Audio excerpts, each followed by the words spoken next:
জাপানের প্রভাবশালী এক সাংবাদিক নরিউকি ইয়ামাউচি পুলিশের গুরুত্বপূর্ণ কর্মকর্তা থেকে শুরু করে শীর্ষ রাজনৈতিক নেতা সবার সঙ্গে তার সুসম্পর্ক।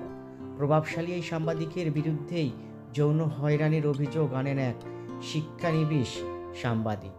এক সময়ে জাপান জুড়ে ঝড় তোলে এই ঘটনা। 2015 সালে সেই ঘটনা নিয়ে তৈরি হয়েছিল তথ্যচিত্র ব্ল্যাক বক্স ডায়েরিজ।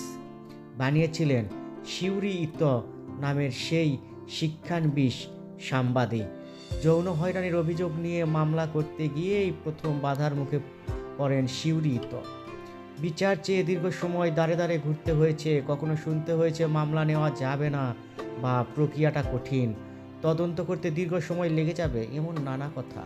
অন্যদিকে কোনো প্রমাণ না থাকায় কথা বলে আইনি প্রক্রিয়া থেকে ঘটনাটিকে কৌশলে এড়িয়ে যাওয়ার চেষ্টা করে একটি পক্ষ।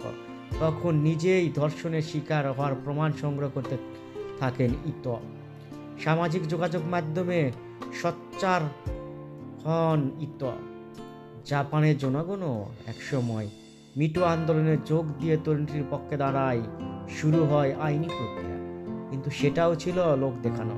মামলা নিয়ে অনেকেই কথা বলতে চাননি। এই সময়ে কোর্টে কিংবা গণমাধ্যমে যে যা বলেছেন, যত ফোন তার কাছে এসেছে, যাদের কাছে তিনি গিয়েছেন, সবই রেকর্ড করে রেখেছিলেন ইতোবা তার বন্ধুরা। কখনো গোপনে কখনো প্রকাশ্যে ভিডিও করতে গিয়ে ভবিষ্যতে বিপদে পড়বে এমন হুমকিও শুনতে হয়েছে। সেগুলো মেয়েটির ক্যামেরায় ধারণ করা ছিল।